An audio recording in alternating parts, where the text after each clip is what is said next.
Hi, this is Brooks with Character Design Forge. On screen during this video are some Animal Crossing commission illustrations, which is something that I've opened up recently to you guys for a short amount of time.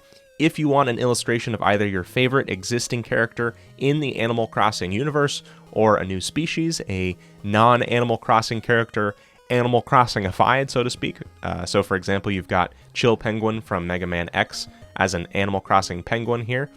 You can head to the very long link in the description. Don't be a hero trying to type that out. Just go to the first link in the description right there. I've had a lot of requests since the Daily Crossing project from about 2 years ago that I did, and I thought I'd open this up. I've been streaming the creation of these on Twitch, and it's a great time. I want to talk briefly this week about learning to learn better, and of course that's in the realm of art. Now for me, I've received some really valuable advice and critique from some longtime mentors and artists that I look up to for help myself this week, and so mentally I'm really excited to implement these improvements in my own work. There are several things that can help you from a practical standpoint to be a better learner, and that in turn leads you to being a better artist faster. So both of those words being operative there, better and faster. So this has nothing to do with what learning you're receiving, whether it's advice or critique or a lesson or tutorial, but on your end of things, how you deal with the information. The first kind of baseline thing that we'll revisit a few times during this video is to have a student's mindset. And this really involves willingness and humility. So having a student's mindset involves getting rid of the ego for a second, lowering yourself a bit, and not assuming that you already know everything that's being taught. But it also means pretending that for this small period of time, that you don't have any prior knowledge. All of this is brand new to you. The technique, the reasons, and methods, you're learning it for the first time from this source. Now this is something that's easier said than done. Say you've got an instructor or lesson where someone is teaching you how to draw an arm, and you make the mental assumption, oh, I'm good, I already know how to draw an arm, I'll just keep doing it the way that I have. Or even from the feeling of discomfort, you're thinking, well, I'm really comfortable doing it the way that I always have. And maybe you can see that that's really counterintuitive to improving. Even if you're being taught something that you already know in some capacity, isn't there something you can learn from this new source? Again, this is the idea of being willing and being humble. You can't let pride get in the way, and you have to be okay with the fact that you might try this thing and it will turn out terrible. You have to be okay with that. In reality, there isn't anything wrong with that, especially in the long run, but we catch ourselves and we inhibit ourselves from getting better because it's embarrassing or it's uncomfortable or it's even scary. Next thing along those lines has to do with putting yourself in the shoes of either an instructor or the artist if you're doing something like a master study where you are literally trying to copy an existing piece of art or the style of art from a certain artist. Which again, I've talked about the stigma of copying before. There is nothing wrong with copying other artists' work. It's a legitimate academic exercise. There's only a problem if you try and pass it off as your own, or worse, you're trying to make money from it. Now, this point of putting yourself in the instructor or artist's shoes is kind of the natural progression of our last one, but it's to try and think and do exactly what this artist or instructor is doing. And again, rejecting the familiar or usual way that we do things. So set aside time where you're pretending that you are a brand new artist and say to yourself, why are they doing things this way? Maybe it's that we think that we'll lose our ability to do things our way if we follow someone else's method, but that's not what happens. We'll still return to our comfort zone eventually, but usually what happens is that we've borrowed some new insight from what we studied, and look at that, we've gotten better. Number 3, our third thing, is not excusing your work by saying that it's just your style. Now this is the oldest trick in the book. Person A is looking for a critique.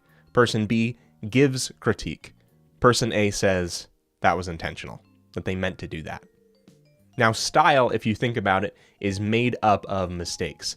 Style is an intentional breaking of rules.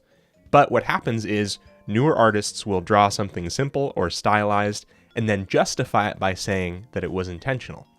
The thing is, though, that you have to know the rules before you break them. Learn how to do it the right way, then break the rules in a way that works or looks good. Sometimes people think that they're smart because they're making stylistic choices and they've made a good shortcut. They've gone around the long way where you have to focus and learn and be uncomfortable and practice a lot. But you're only cheating yourself if you do that. And going back to that original statement, deflecting and justifying and trying to defend your stuff by saying, I meant to do that, when someone who is qualified to critique your art is giving you helpful advice, isn't trying to cut you down, some of that stuff is going to come across as harsh. Now, we are close to our work. It's very personal to us. And sometimes we tie ourselves into our work. But there are flaws that are obvious to a more experienced artist. And when they point them out, they are being well-meaning. Now, not everything needs a response. Even if you're going to completely reject or ignore this advice, all you have to say is thank you. And this isn't just about manners or not hurting the other person's feelings. Yes, it's good to have some respect for the other person as well, but it's also about tricking yourself into being receptive to input. Fourth thing, number 4, and I've seen this in comments under my own videos and in a lot of other places as well, don't look for exceptions so that you miss the point of something. Not so ferociously anyway. Not so that the standpoint that you're coming at the learning from is so skeptical. Now, I'm not saying accept and trust everything blindly. What I am saying is there's a certain type of reply that tends to miss the point, that's looking to say, actually. Now, I'll give you an example. A lot of times teaching involves metaphors, and the point of metaphors is to give you something to relate to or to think about something from a different light.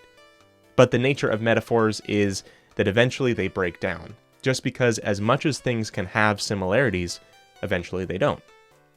So this is a made-up example. I don't remember any specific comments like this or along these lines. But one of my more popular metaphors was in talking about likable characters. I said that you need to give them flaws. And I said that flaws are like hand grips on a rock climbing wall. It gives you something relatable about the character to hold on to. Now, this is not a response that I remember anyone making, but you could pick apart that metaphor to a certain point and say something along the lines of, well, a typical rock climbing wall has something like 56 grips. Are you really saying that we should be giving our character 56 flaws? Sort of a ridiculous statement, but hopefully you get the point. Maybe it would be an attempt at a joke, but it's definitely missing the point of the metaphor. Now, what was the point of the metaphor? To make something easier to learn and understand. Another more realistic example than that weird one. An artist says, good composition is essential for clear storytelling in comics. But then someone either looks for an exception, they say, well, this particular comic had terrible composition and it won an Eisner Award. Or they say, well, I think legible text is more important than composition. So what has this person done? Well, they probably aren't being receptive to the ideas. Obviously, you're going to find exceptions to things, but what was the point the artist was trying to make? Well, composition is important. Try and learn it. You'll be better off implementing good composition than fighting to use bad composition somehow. Now, the point of this is not for my sake or that imaginary artist's sake. Obviously, things will be better if you're not actively trying to start fights with people, but it's about you. If you're just being contrarian all the time, just for the sake of it, you're not going to help yourself be better. So, what can help in this case? Again, it's being humble, not letting your pride get in the way of you becoming better. A good artist is always a student and never a master. Even masters are still students, and they got to be masters because they were good students. So what does this all mean? Well, to be a student is to understand that you still have something to improve or learn. And a master has nothing left to learn or improve and has stopped trying to learn. So being a master is not a level progression. It doesn't mean you instantly become Yoda. If you quit learning too early, you are stunting your growth. So I'd say don't even strive to be a master. Eventually it will happen along the journey. But it's my sincerest desire that you don't stop learning for a very long time. Gonna mention it one more time, these Animal Crossing commissions can be yours.